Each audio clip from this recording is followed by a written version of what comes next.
Testing 1, 2, 3. Testing 1, 2, 3.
Okay, so we're just waiting for people to come in.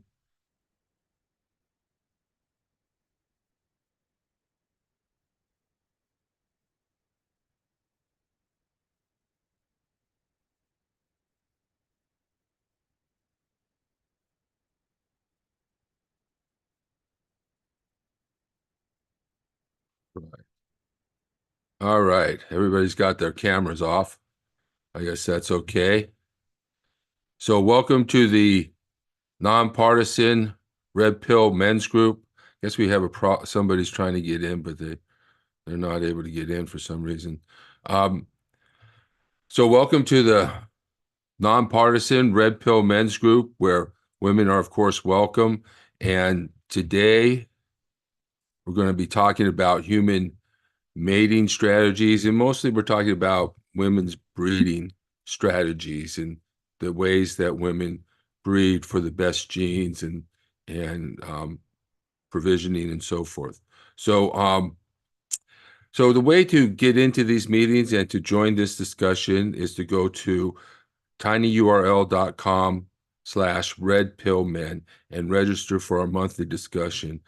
Next month, we're going to be talking about sexual buffers. And let's see, when is that meeting next month? That would be on the 4th there of February. So look forward to seeing you then. And so what I do in this is I'm just riff off this book here. I want to see if I can get that book in there. I don't know if I can. It's called The Rational Male by Rollo Tomassi.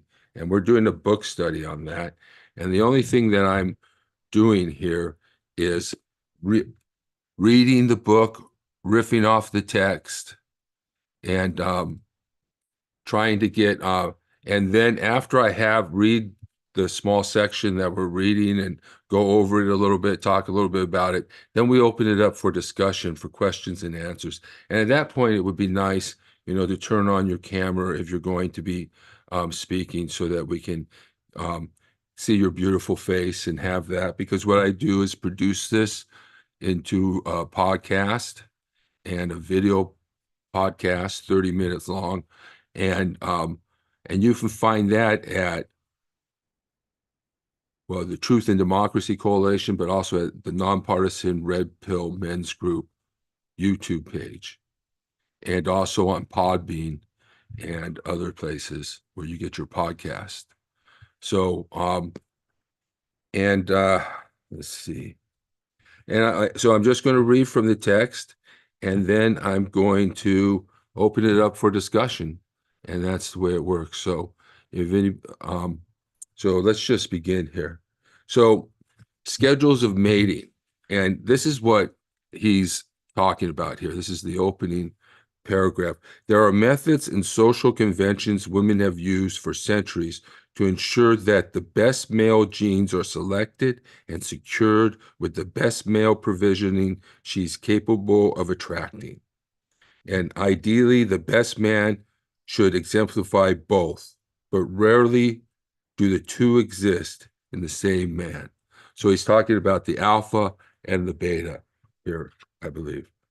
So in the interest of achieving her biological imperative, which I believe is to secure the genes of the best, and this behavior, even though it's about securing genes, types of behavior continues into even past child rearing age. These are the behaviors that come up. So in the interest of achieving her biological imperative and prompted by innate need for security, the feminine as a whole had developed social conventions and methodologies which change as her environment and personal conditions do. And I think that's key.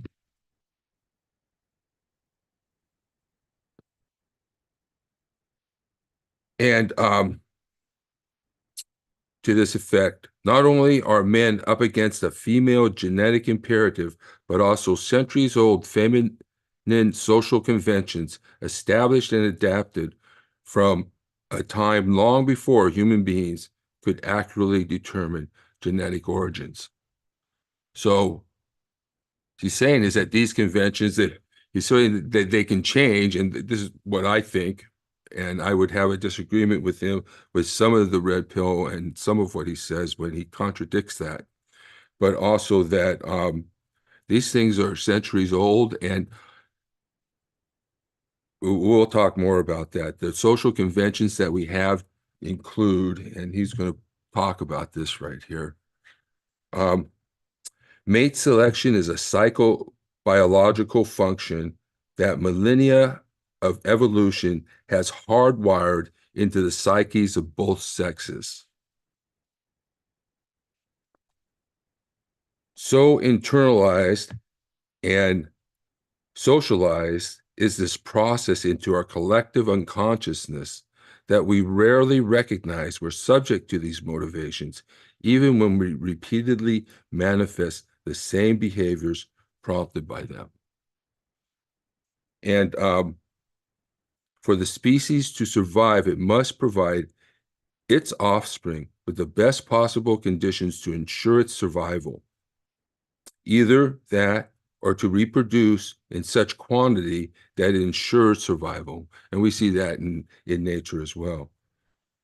The application for this for women is sharing parental investment with the best possible mate she can attract, who can provide long-term security for her and any potential offspring. So thus women are biologically, psychologically, and sociologically the filters of their own reproduction. Where a man's reproductive methodology is to scatter as much of his genetic material as humanly possible to the widest pool of sexually available females. He, of course, has his own criteria for mating selection and determining the best genetic pairing for his reproduction, but his criteria is certainly less discriminating than that of women. Healthy men possess between 12 and 17 times the amount of testosterone, the primary hormone in sexual arousal, than women do, and women produce substantially more estrogen, which is instrumental in sexual caution, he says, and oxytocin, I don't say it right, fostering feelings of security and nurturing than what men have. And for women to best ensure the survival of her offspring, a man must necessarily abandon his method of reproduction in favor of her own. So, yeah, so he's saying men are more sexual and will spread their seed, and that's their strategy. But they have to give that up to conform to female social conventions. Now, a male must sacrifice his reproductive schedule to satisfy that of the woman he pairs with. And one interesting outcome of the psychobiological dynamic is men's ability to, that's something different. And he calls these the rudiments of human sexual selection and reproduction. So this is rudimentary. He says, obviously, there are many other social, emotional, and psychological intricacies that are associated with these fundamentals, but these are the underlying motivation and considerations that subconsciously influence sexual selection. So these are not always conscious behaviors. Women are, and particularly here we're talking about women. Women are not conscious of these behaviors necessarily and won't necessarily recognize them. So he talks here about social conventions. To counter this subconscious dynamic to their own genetic advantage, women initiate social conventions and psychological schemas to better facilitate their own breeding methodologies. This is why women always have the prerogative to change their mind, and the most fickle of behaviors become socially excusable, while men's behavior is constrained to a higher degree of responsibility to do the right thing, which is invariably to the advantage of women's reproductive strategy. That is why guys who are players and fathers who abandon mothers to pursue their innate reproduction method are villains, and fathers who selflessly sacrifice themselves financially, emotionally, and life decision-wise, even to the benefit of children they didn't father, are considered social heroes for complying with women's genetic imperatives. And I think we talked about this last month in the struggle between exclusive and non-exclusive dating, and how women will demonize men who date non-exclusively. So that's part of that psychological social convention justification and pressure on men, that men can't really know that it's wrong, but don't know what to say about it, is what he says later. So good dads versus good genes. The two greatest difficulties for women to overcome in their own mythology is that they are only at a sexually viable peak for a short window of time, and the fact that the qualities that make a good long-term partner, the good dad, and the qualities that make for good breeding stock, such as good genes, only rarely manifest themselves in the same male. I don't know. Provision, I know that the alpha and the beta sort of sometimes, I don't know if that's true, but provisioning and security potential are fantastic motivators for pairing with a good dad, with the same characteristics that make him such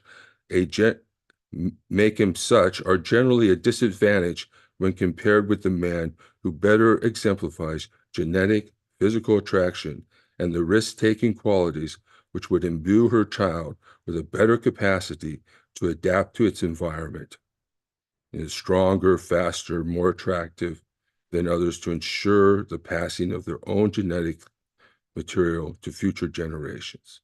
And he calls this, the jerk versus the nice guy paradox.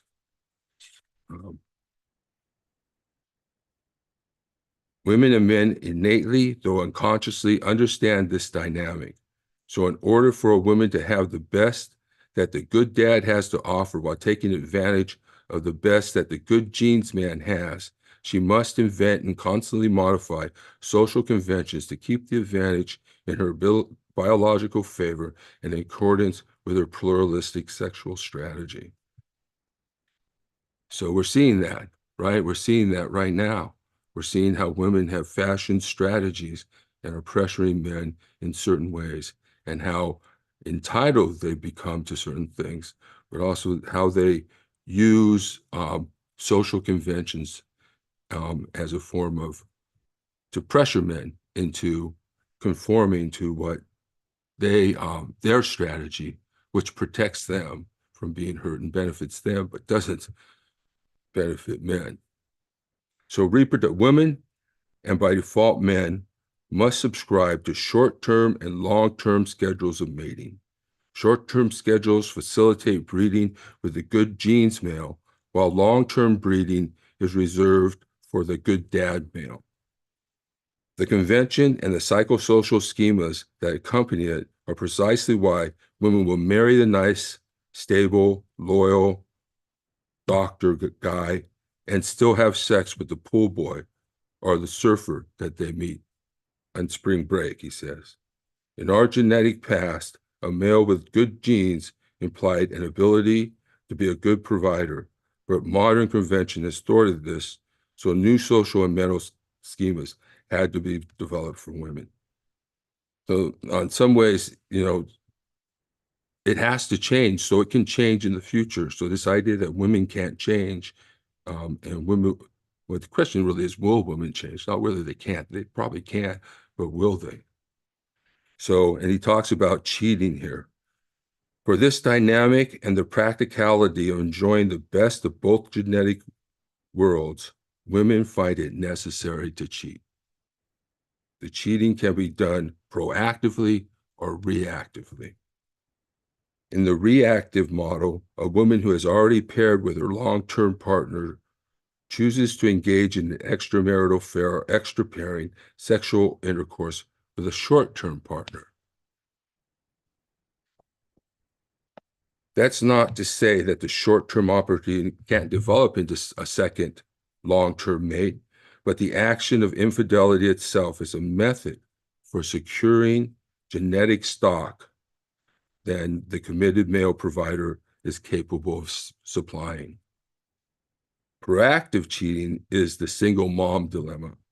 The form of cheating relies on the woman breeding with a good genes male, bearing his children, then abandoning him or having him abandon her, again through social conventions, in order to find a good dad male to provide her and the children, her children, for good genes partner to ensure their security. So the good dad, this is what he's going to refer to as cockling. The good dad takes care of the good genes guy's kid. And this can be, a single mother, but this also happens in relationships, as he said, in the reactive model. Most women do not have some consciously constructive and recognized master plan to enact the cycle and deliberately trap men into it. Rather, the motivations for this behavior and the accompanying social rationales invented to justify it are an unconscious process. For the most part, women are unaware of this dynamic, but are nonetheless subject to its influence. For a female of any species to facilitate a methodology for breeding with the best genetic partner she's able to attract and to ensure his own and her offspring's survival with the best provisioning partner is an evolutionary jackpot. And then he expands on that and talks about cuckoldry. And on some level of consciousness, men innately sense something is wrong with this situation, though they may not be able to place why they feel it or misunderstand it in the confusions of women's justifications for it. So women, man, last month, we saw that. Interrupt me, try not to let me talk, act like they're the authority, use shaming tactics, all to try and obfuscate what they're doing both to you and to themselves. So where do we go? And cuckolds saddled with the responsibility of raising and providing for, no matter how involved or uninvolved, another man's successful reproduction efforts with his woman. Men often fall into the role of proactive or reactive cuckold. He would never enjoy the same benefits as his mate's short-term partners to the same degree in the same sexual desire or immediacy of it, while at the same time enduring the social pressures of having to provide for the good genes father's progeny. It could be argued that he may contribute minimally to their welfare, but on some level, whether emotional, physical, financial, or educational, he will contribute some effort for another man's genetic stock in exchange for a mitigated form of sexual intimacy from the mother. And it is important to bear in mind that in this age, women are ultimately solely responsible for the men they choose to mate with, of course, barring assault, and giving birth to their children. Men do bear responsibility for their actions, no doubt, but it is ultimately the decision of the female and her judgment that decides her and her children's fate. So I know one thing he mentions, I've heard him talk about, when people talk, there's birth control. No one should get pregnant. No one should. So a lot of times, some of these things are intentional. So that's it. So, so what do you guys think? Go ahead, turn on your camera. Has anybody had experiences with this? Or does anybody say this is BS, some women might say this is BS, we don't do this crap.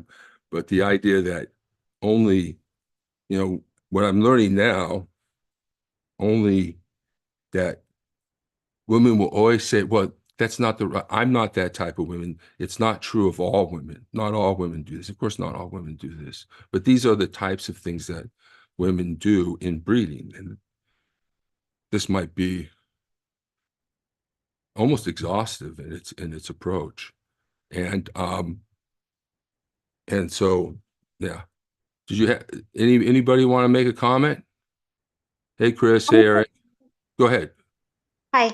Can you turn on your camera? Is that okay? Okay, well, I look kind of like, Okay. yes, I don't know how to, just a second. You don't Not have my to if you don't want to. kitchen. It's in the middle of like background cleaning. Okay. You Okay. look great, by the way. Thanks. Oh, I got my bracelet. I forgot. Um, so hi. I'm new to Right. this. Sorry I was late. But just from what I heard, um, at first I was thinking, what? We're not all like that. Like you had said, like, yeah, that sounds like BS. But then I was reacting on emotion in my thinking, but then when you at the end when you said it's ultimately up to us now, that it's that we're choosing the men Mm-hmm. that we're with. And that is true because I know I have friends that come from old traditional families where they still arrange marriages and or introductions in hopes, and they pressure, maybe not as much as back then, but still happens today in this country. It still happens. But yes, I do agree that well, I think that well, I know because I'm a woman and I haven't chosen the best of men, but yes, at the end of the day, I always say like it's not everybody wants to blame someone Mhm, but themselves. mhm, And because they don't want to see that ugly truth or whatever truth that is theirs, they mhm, don't want to accept. And I get it because I was there too.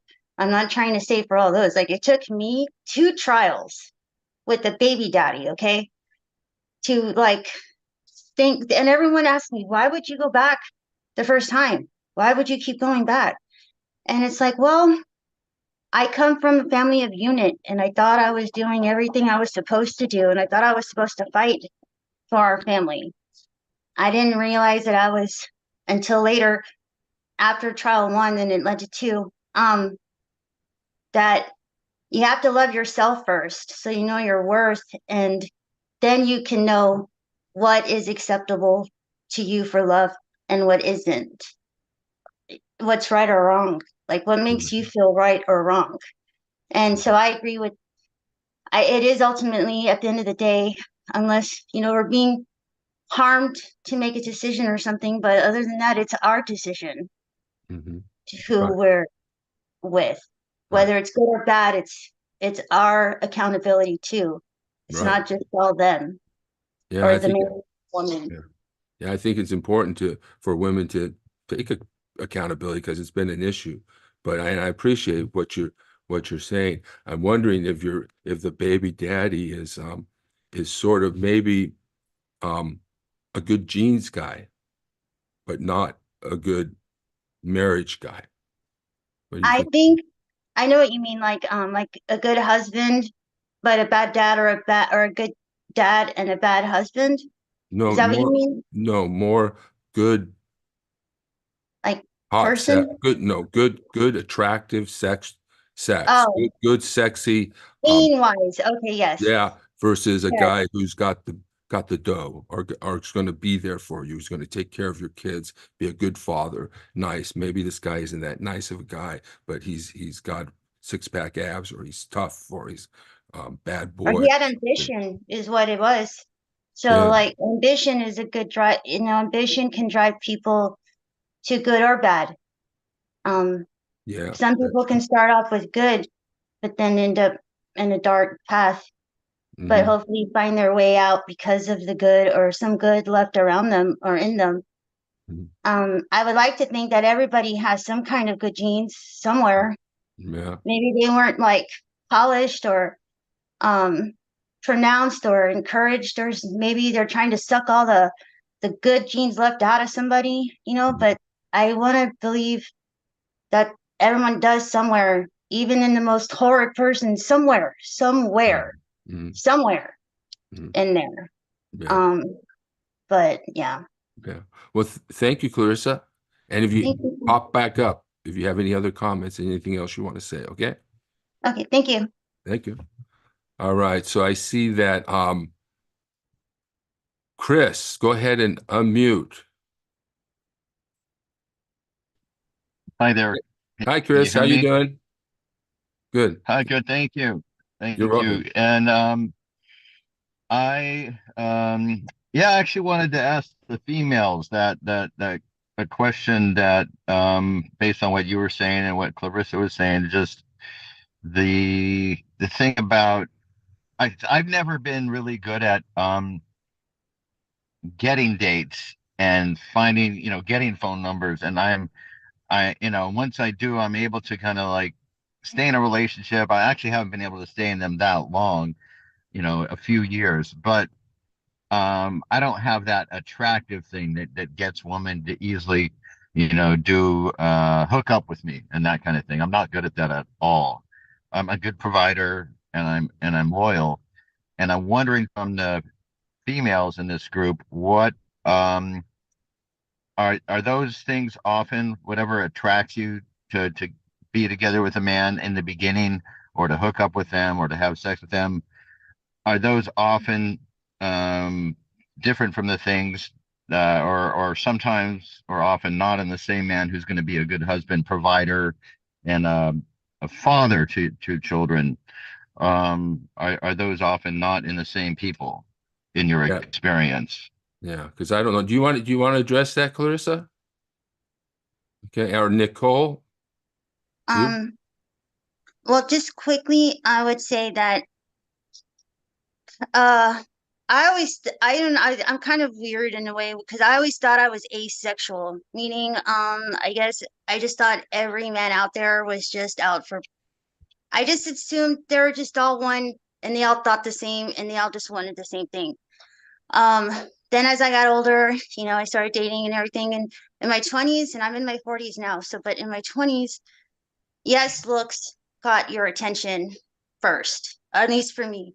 Looks, yes, but not necessarily muscle heads and things like that. It was more, for me, it was emotional intelligence and also intellectual stimulation. I needed more intellectual stimulation than I did physical by the way they look. If they happen to look like Clark Kent and then Superman at night, that's a win-win, you Yeah, know? yeah, yeah. But that's like, it doesn't happen usually. Because your Clark Kent, no matter what, is always your Superman. He Mhm. doesn't have to dress in a cape and get all buffed in a suit. And he's like, here I am. It's like, no, that was you with the glasses. I like you with the glasses. So I think that depending on women experiences and their view just on men in general has a major influence on what drives them to attraction, especially with now with money. Like I don't people think they look at me when well not now, but like when I'm have to, go to an event or something and they're like, oh, you just want a man with money and oh, I'm sorry, I don't have that and this, that. It's like, well, that just turned me off because I actually thought you were cute. I actually thought you were funny. Humor, intelligence, and especially emotional intelligence because we see a lot of mantrums now, like men having tantrums. We call them mantrums. And I know girls have it too. It's not just for men, but I'm just saying like and look gene wise. So I would think that looking back now, I wish I was more I wish I would fallen for my true beliefs instead of what I was being pressured Mhm. into doing. So sometimes family pressure, friends pressure also can influence, if you let them, of course, if you let them like in your head, does have some kind of influence in, picking a man for a family man or just someone you're dating. But at the end of the day, I think, especially now with all these apps, the dating apps and the swiping and all of that, it's just, I never did that. I did it for an experiment like 20, 15 years ago, but that was just to see what it was like. It was more just because I just wanted to see what it was like, I guess, and I didn't like it. But I think overall, we all just want what men want too, a Mhm. trusting partner, that we love inside and out. Can you can you tell me, Carlissa, you mentioned mantrums and you Oh, said man. we're calling that now. So is that sort of a thing now, mantrums, and what are they? Okay, well, I kind of made that up along the way. But if you hear that, anybody, I started, and it's not a bad thing because women, I'm trying to find one for women too, because women we act out too in our own ways. I just don't know a word for that yet. But yeah, tantrums. So that's like when a man, you see him acting out like if the little boy didn't get what he wanted, like, oh, you didn't invite me to the party, or or even if like a big brother teasing like a little sister, Uh-huh. little, and then you see them like, older men, 40, 30, 40s, 50s, 60, even 70s, okay, like all range, and you just see them acting out, and I'm thinking, wow, that reminds me of my daughter when she was even as a teenager. Yeah, They yeah. act out. And I'm thinking, wow, that's kind of, but they don't even realize, even my dad, like, has a tantrum. like the Cowboys are playing right now. You know what I mean? Yeah. Like he's all, oh my God, and I'm like, calm down, okay, like calm down. And then, but then, yeah, Mantram, like if a man just doesn't get what he wants when he wants it, he acts out. Yeah. Chris, come back to us, right? Chris, because I want to talk to you. Um, so, you know, what I think when I look at Chris is, and what he said, I'm not sure that he's right, that he's not um, a guy who can attract women. Um, Clarissa, you see Chris right there. What would you say? Is he a guy who is so bad looking that he can attract women? Not at all. I saw him for when he was talking, when he was speaking, and I was thinking, no, he's an attractive man. Yeah, And exactly. the fact that he was even opening up, you know, that makes him, it makes me want to open, like a woman would want to open up too. It's like that thing, like if you smile, it's contagious. You want to, you smile back. You don't even realize you're smiling. So it's like, if he were just to say hi, like I understand because I wouldn't, I sucked at dating all my life.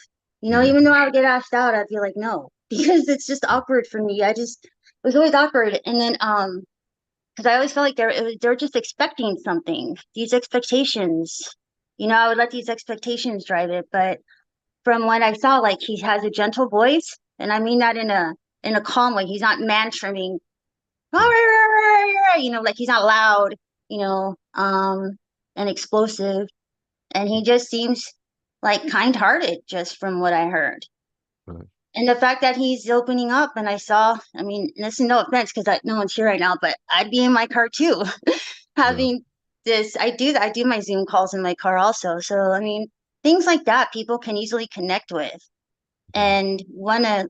I think it's just nowadays it's just really hard to connect when Mhm. we're so disconnected. Yeah. So, yeah, that's Yeah. what I was going to say to Chris. I don't think you're somebody that when I see you and for me, I discovered my value. I discovered that I was actually good looking. And so that may be a discovery you can make, Chris.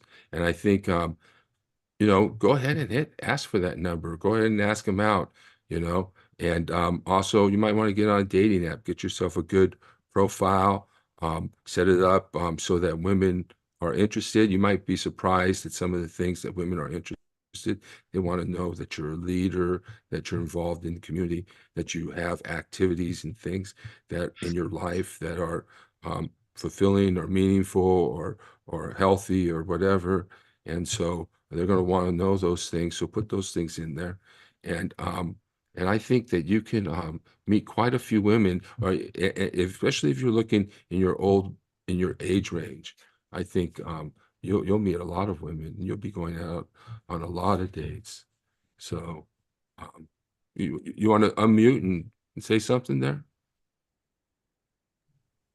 Sure, sure. I mean, right now I'm actually in a relationship, Yeah. and I'm not looking to go out on dates, Mhm. but yeah, I was just speaking to what my experience has been that and it's felt like something that's difficult for me. And yeah, I've been told like I'm a catch, I'm a good provider or whatever, and that I'm attractive, but that doesn't make it feel any easier for me.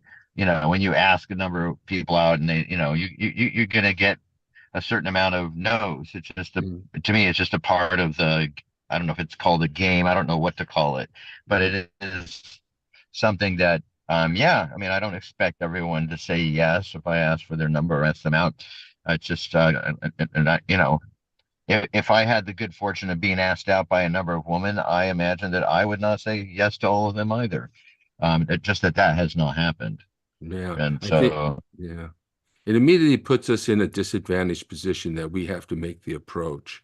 And so, there's dating coaches and stuff, but you're already in a relationship now.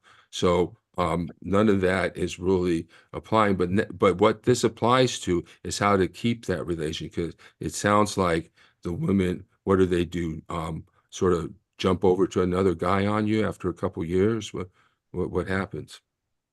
Well, I think there's something about me. Well, that okay, I could say sometimes that there's some factors in the behavior of the woman that I just say I can't accept that. And then you find out, you don't find out in the first year sometimes. It's Yeah. things start kind of evolving and then you realize that it's not working out.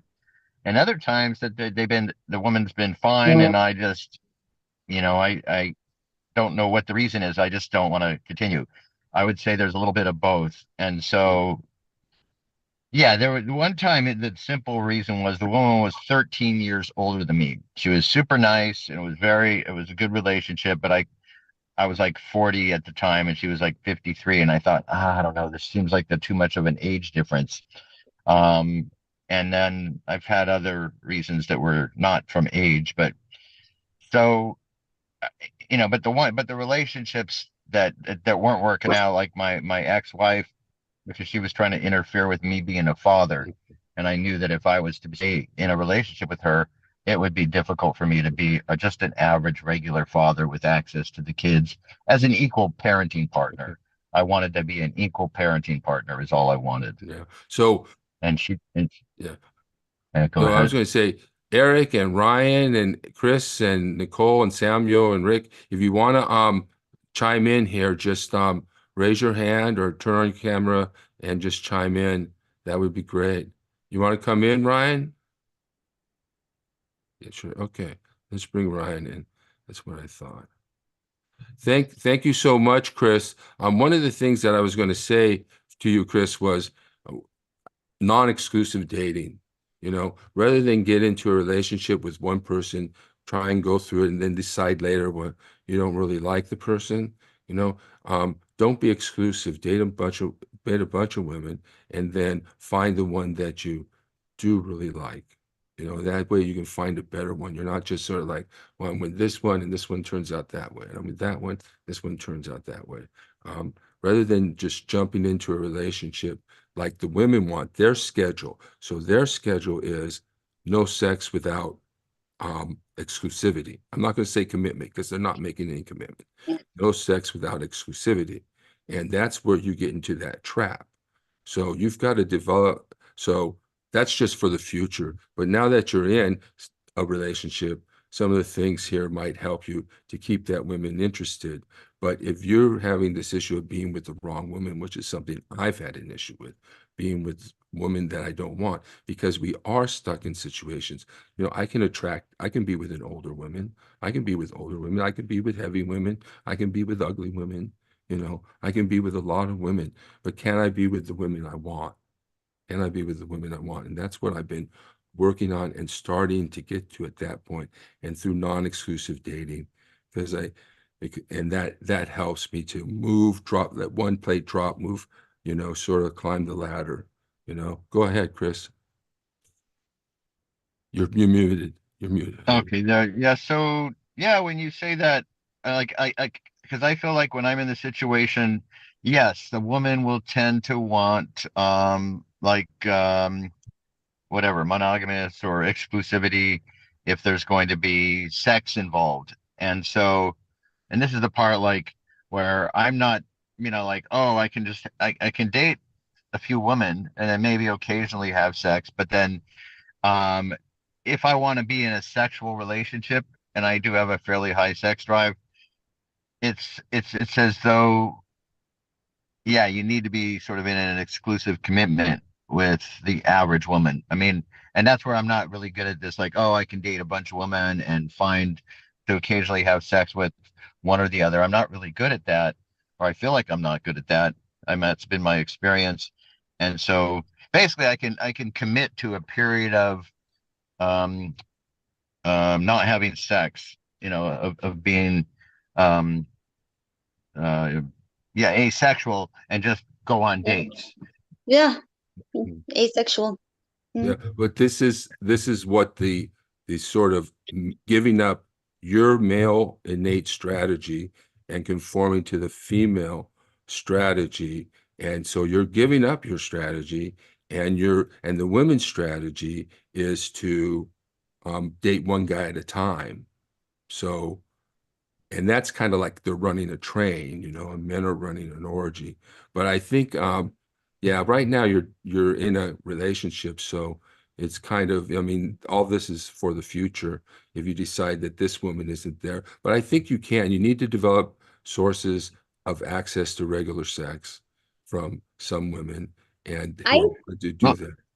I understand where he's coming from. I'm sorry, what's his name? Scott? I'm sorry, what is his Chris, name? Chris, Chris. I'm sorry, I don't know why that okay, sorry, Yeah. Chris. No, I totally agree with what he just said because like the asexual part, that's what I was gonna say.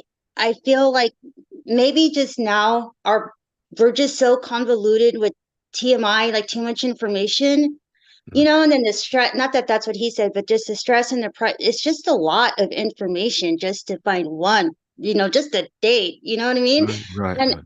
I would, but I agree with like, I understand like sexual freedom and all that because I was in my 20s, and I was like, woo, like I'm out, I don't live at home, now I'm going to Right, explore the right. world and all That's that. how, yeah, that's how most women go about it.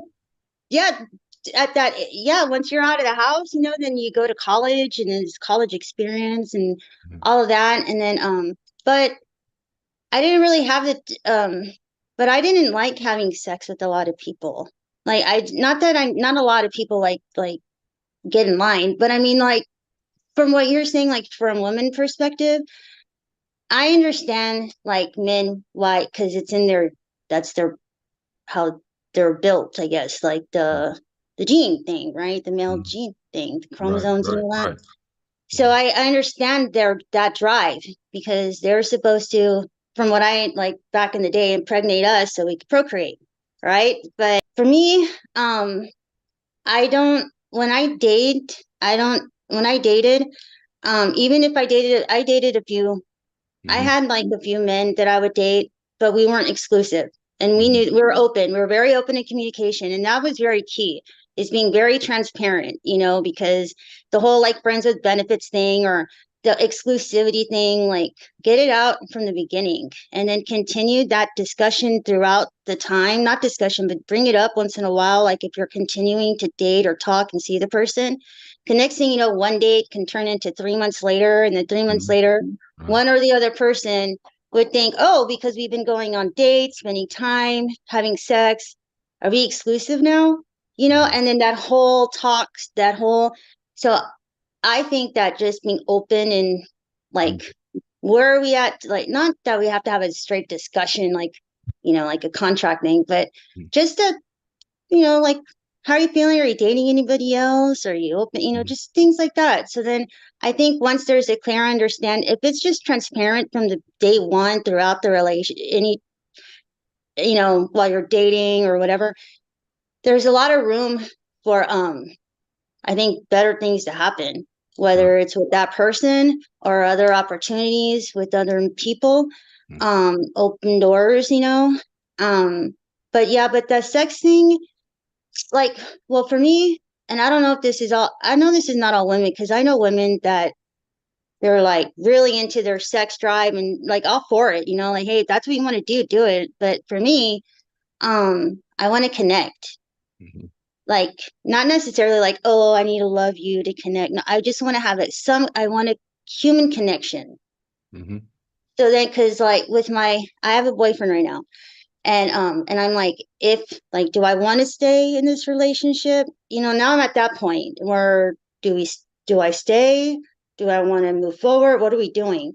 So, but in the meantime, even if we have sex, but I don't feel a connection, it's like, what was the point right, right, for right. me? Whereas I mean, I know a man, I don't know, but I'd like a connection. Doesn't have to be I love you, you love me, just some kind of a human connection. Right. So rather than me respond to all of these questions, let's bring in Ryan, and then Samuel. So let's get some other comments. Go ahead, Ryan. You're unmuted. Hello, Mr. Procida. Hi, how you doing there, Ryan? Doing good. How are you? How's Good, everybody good, else doing? good, good. Well, I'm here because when I found this event on the Meetup app, Hmm. I was found out that it has a dating and relationship kind of meetup group. That's what it said on the app. Hmm. And I'm here because I don't have any experience with women. I have never been on a first date before, and because it's not me, it's not my fault. It's their it's the women's fault because I respect women and women that I know respect me too. But the thing is, I'm looking for a change that I want to like find a date and because because I think that'll be a very cool thing. Hmm. Well, And but I found out three reasons that why it's very hard to date these days because three reasons because the woman doesn't know you well enough to want to give you her number. Either she's at that place where you met her, where it's a Target or a Starbucks. She's at that place where you met her for a reason other than meet people, or she's just not into dating. And those reasons are not my fault. mhm. Let's I don't want to keep are I want to come back to that, Ryan. Do you have more? Because I want to get Samuel an opportunity to come in. Come on, Samuel. I'm Come on. done. Okay, and we'll get back to that. Um, go ahead, Samuel. If you can turn on your camera, that would be great. If not, that's cool. Um, it's gonna be polite. I just don't want to be on, Okay. like when you record something and it's on live. Right. Well, go ahead. Go ahead. Give me. Really, it's important for me because I was brought up as a Christian to be in a Christian relationship, and thing is, I find that if I wasn't to find the right person and she was non-Christian, it could probably not work out for me because I'm a Christian believer, and it's good to be encouraged by the word of God and what it says in the Bible Hmm. and different things about the thing that you said about an arouse that you would need to do the ways of God wise. You can't enter into the kingdom if you don't ask God for forgiveness. Looking at a woman in adultery with that loss, but you should be looking at her in a good way, Hmm. and you should be loving her for who she is, Hmm. and taking good care of her, and bringing her up in the faith of God, and encouraging her all about what it Hmm. is to do with life in Christ, and going to Christian parties and enjoying time or church Hmm. and whatever, and Yeah. Hmm. showing her the love and telling her about the Adam and Eve story about because if there was people being tempted, there'll be no sin on this earth if Adam had not sinned. Hmm. Mm. Yes. So, as religious people, I always think you should definitely follow your religious convictions and conform to that.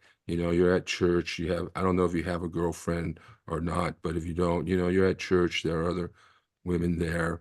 The Adam and Eve story, I want to point out that, Eve was dissatisfied with what God gave her. And the man turned around and followed Eve without question. I mean, why not turn to God and say, "Hey, this snake is saying this. What's the deal here?" But so that's part of women's nature, and that's part of what that story is about. So it's not necessarily Adam's sin. It was human sin and what that is and all of that stuff. And I don't know about all the theology around that. I'm not into that. But one of the parts of the story is about women's and men's nature and what to do and not to do. And one thing that's telling men in that story is don't just do what women, no matter how much you want to have sex, don't just do what that woman tells you to do. But Ryan, So if I was to turn my video on, would you rub it off? I could try to do that, but I'm not completely clear on how to do that.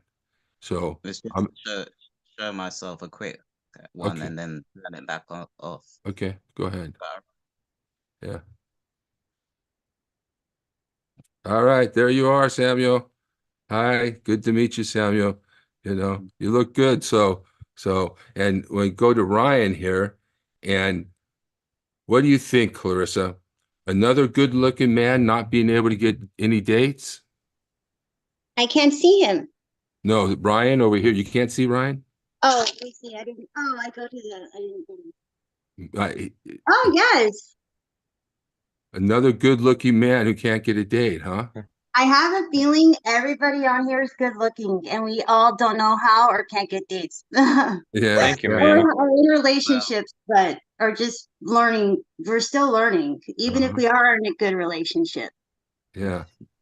So, yeah, Ryan, I don't know, what it is, but there may be some difficulties you're having. Um, do you have anything like autism or anything like that? Actually, I am diagnosed with autism, Okay. but that I don't really see that as a problem because I'm trying to be social. I'm trying to like go to try to meet up with some people just to make friends. And usually relationships start out as friends, and they usually develop over time. They could develop into something more. Hmm. And but and I do have some friends, but I'm trying to find some friends who have like kind of a common interest with me. Hmm. And but maybe eventually in time that could develop into something better. Yeah, that's right. Yeah, I So, used to think I was unlucky, but the point is I'm not unlucky. I did go into this one. I went into this liquor store to buy a bottle of wine just for me. The guy who runs the place asked me if it was just for me or for my date. I said it's just for me, and then he asked me, and then I said I don't have a girlfriend, and then he said, "Why don't you have a girlfriend? You're a pretty boy." And I said I'm unlucky, but I was wrong. you said what? I didn't catch that last. I said I told him I was unlucky, but Uh, I was you weren't unlucky. no, I'm not unlucky. But that's good. Yeah. Yeah. So, Ryan, oh, can I say something? I'm sorry. sure, go ahead, Clarissa. Ryan, I feel you on the autistic side. Like I hear you because all my life they were saying I'm weird. You're weird, you're weird. And then I'm like, I just turned weird into a unicorn. I'm like, I'm just a special unicorn, okay? I'm just a unicorn. But I but I hear you on that because I am on the ADHD autism spectrum, like I'm on that cusp Oh, of okay. so when you're, I hear you and I feel everything that you just said because I know when I came in, I didn't know exactly what I was walking into, but I knew it was interesting. That's why I signed up to be on here. And, um, and I'm glad I did because now I know as a female, I'm not alone and you're a male. So it's not just me, like being a female. Now there's the opposite sex. You just gave me hope. Uh, thank you. Thank you, Mrs. Ramirez. Is it okay if I call you You Mrs. can call me Ramirez? you can call me Clarissa. That's my name. Okay, Clarice. Yeah. The thing is, I do have a support group on Facebook. It's about people on the autism spectrum trying to find love. Yeah, Hmm. that's Yeah. very good. That's very helpful for you. It's a support group. Yeah. Well, It's good to know. I'll yeah, check that's it some, out too. yes, By that's the way, have you something. ever seen a show on Netflix called Love on the Spectrum? No, no. It's Uh, about people on the autism spectrum trying to find love. There was one on that was filmed in Australia, and then there's one that was filmed here in America. It's going on for now season 2, which is coming out later this month, and I think it looks great. Oh, I agree. Yeah. Yeah. so so Samuel's telling me now on that he is single. So and Brian is single and looking. Do you guys have do you have a singles app like Tinder or Match or Bumble, or you have an account? I don't do that. Okay. Yeah. You're going to church and there may be Christian singles groups that you can attend. Yeah, it's difficult. I can't find any. Oh, where are you at, Samuel? I'm in London, but I have like a mild learning difficulty, Asperger's. Oh, Asperger's. Okay, okay. I understand. It's very similar. Yeah. So yeah. So you're going to need to maybe there's like sometimes groups with some of the same problems can be a place to look, but yeah. But for Ryan, there are apps. There's Christian dating apps you can go on, and there's non-Christian dating apps you can go on, and then you can create a profile for yourself, like I was telling Chris, and have and you can talk about your beliefs and stuff, and then maybe you'll run into somebody who might be, similar to you, and then let them meet you. And They don't have to be similar to me. They could be a Christian, mainstream, someone who's peaceful and uh-huh, lovely and caring uh-huh. Yeah, and respects how you are. yeah, yeah. I think we all want that. I think we all want that. Um, yeah. And what did you want to add? How about you, Brian?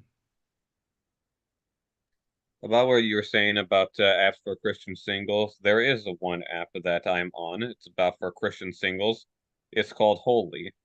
I Mm, saw an ad for it on TikTok and I thought I should get into it. And I did meet some people. We started texting a little bit about, first I signed up for it about what God means to me, what about, because I'm a Christian mhm. and I signed up for it. That's what God means to me and started meetings. Then they accepted me. I have a profile on it and first when I started meeting people, I just say yes, and they said ask a question or compliment. I always ask them, "What is your favorite Bible verse?" And we Mhm. started talking a little bit, just a few little quotes, small text, but that was pretty much it. But it's still a start. Yeah, that is good. And one Yeah, of the things is, does it tell you their location? Do you know whether they're close to you or far away? yeah, it does tell them the city that they're in. Yes. Okay, so if you know that they're close enough for you to get to and stuff like that, arrange a meeting. Try to arrange it, after a few texts, if you can. I mean, you can have depend on what you're talking about, but try and arrange a meeting so that you can meet Yeah, that person in person. And there you have your date. There you have it. You just ask, and that's, and then you can go from there, see if they like you and so forth, and then you can ask them out to some place where you take them, you know, yeah. and so About it what is. you were saying, I'm sorry for interrupting. Go ahead. But about what you were saying about dating apps, I do have dating apps. I'm on Tinder and Bumble, and Uh, most of the time I've just been swiping left and right, and I have made a few matches. We started texting a little bit, but over time, most of the women have ghosted me uh, for some reason.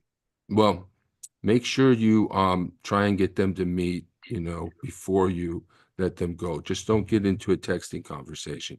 You get into a texting conversation with like that first opening thing, might ask them what church they go to and so forth, and then ask them to meet you, you know. Okay, Yeah, yeah, and that way you start to meet some women, and it may not go. Not every woman's gonna like you. Obviously, you have your challenges with your personality, but eventually you might meet one, and then just ask them to go someplace with you, and see how it goes. thank you, sir. You're welcome, Ryan, and that's the same with you. All right. Anything else? Any last words here? Well, I have a question for you, Mr. Richard Pro. Yes. Can I see your last name? Proceda. Procida. Proceda. Yes. Procida. Mhm. So how did you, I don't know much about, I didn't do my research into coming into Yeah, this group. I that's just said okay. the title and it got me in. I was like, I'm really interested. It had nothing to do with politics, but I was like, I'm interested in this. Okay. So if you don't mind me asking, what started, what Mhm. got motivated you, inspired you to do what you're doing now? Okay, so I'm a survivor of fairly severe sexual abuse, and I had a lot of problems in my youth with trying to meet women and being around women. I ended up studying feminism in college, and I So I learned, I thought I was, and that was where I needed to be. I had a transformative mystical experience in that class, and I decided to minor in the study of women's and men in society.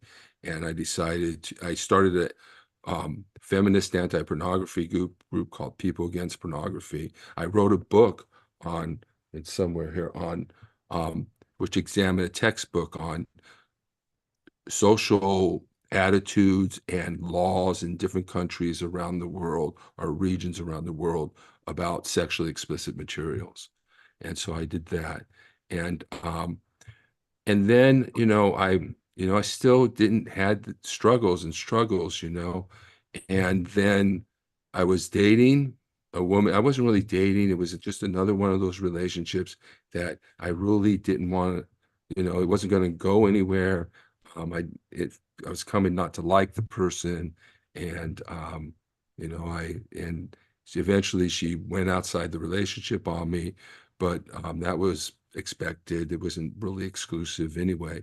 But the whole thing was I suddenly started doing this research on YouTube, and I ran on dating coaches. I thought, I needed dating coaches, stuff like that. And you have dating coaches on YouTube you can go to.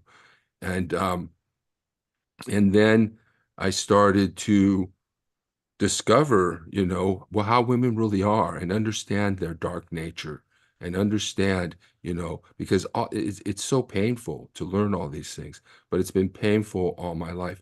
And it sort of opened up. I sort of started to put things in context. I started to have some repressed memories come up. And a repressed memory is just, it's like something you always knew but didn't think about very much. And then it helped me to understand what happened to me and why it happened.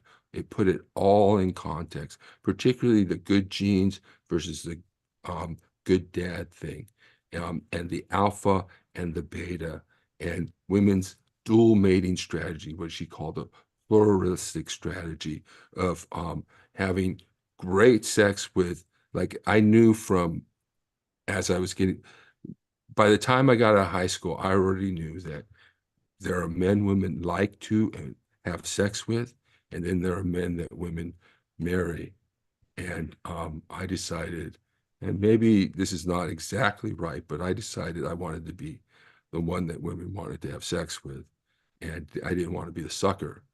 And so I knew that from along, but other than that, I was totally whacked out. I had been abused, and I had all these issues. And but I discovered the red pill, and I started to learn about how women are. And now I'm having a lot of success in dating. Um, and I'm meeting the women that I want now. And I'm discovering my value. And I'm discovering that I'm really good looking and desirable. And, I'm not really letting women push me around anymore.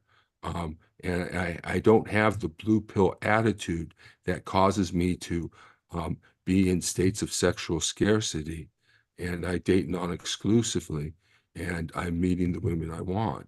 And so that's how I came to this. And then I've been doing podcasts. I did the Bible study for progressives, in which I wrote on the scripture readings for Sunday morning to help pastors have a progressive message to preach on Sundays. Then I started working on democracy, and I just did an event yesterday and reminding people about what happened on January 6th. And I did that for a while because I felt democracy was threatened. And then I discovered the red pill, and I just said, wow, liberal people need to be red pilled too. They need to understand, because we're kind of getting a bum rap a lot of times, man, because we're demonized because of as players. And if we date non-exclusively, if we date other women, we're demonized as players.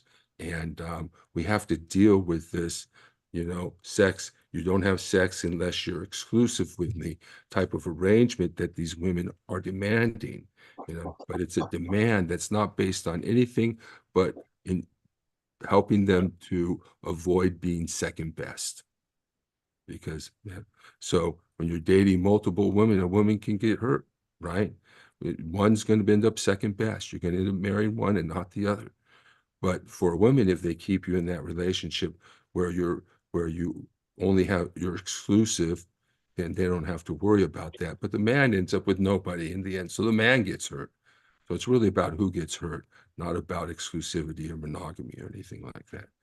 So I really recommend men find those relationships that can provide them with intimacy and affection, and and move from there, so that women can't push you around in the dating and try and make you give up all your options and capitulate to them. You just because you gotta be able to meet a lot of women to meet the women you want, and you can't just go one at a time like that, or else you're not going to meet the woman you want. So, so that's sort of where I'm at. And so now I'm feeling like this is a big thing, right? That a lot of men are turning to authoritarianism because they lost their authority. They don't want women to really change. They want women to be submissive. They want to go backwards, right? But if they went forward, they would see a route forward. But they want to go backwards, and they can't stand up to women.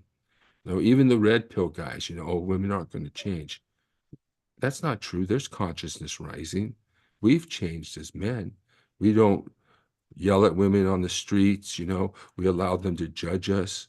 We allow them to be our bosses and supervisors, we treat them with respect as best we can.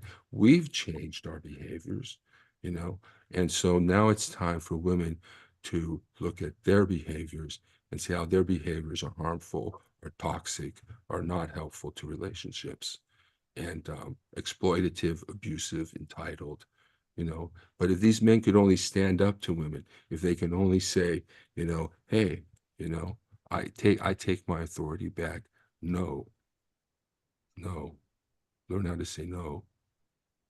And they wouldn't need to turn to dictators. But anyway, it's something else. That answer your question, Calissa? Yes, thank you. Now I'm gonna Google you after and be like, "Where's your Gmail account?" Questions, and I know you're a pretty busy man, from what you just said too. But I do want to pick your brain a little bit. I do have some questions. Is there a place we can submit questions to you? And if when you get a chance, I'm gonna put my email in the chat right now. Oh, okay, great. And that way you can take that and ask me questions. And we have this discussion. There it is. We have this discussion every month too. So, Oh, you are a Gmail. yes, I am a Gmail. Sorry. Yes. So, all right. Thank you, Carissa. Oh, thank you. Thank you so much for answering all that. Thank you. You're welcome. Thank you, Samuel. Thank you, Ryan. Yeah. Thank you, Chris and Chris. All right. Kristen, All right. You're welcome, Mr. Procida. Thank you, Ryan. Talk to everyone next month, okay? Next month. Okay. Bye. Krista, you're from America. Yes. Thank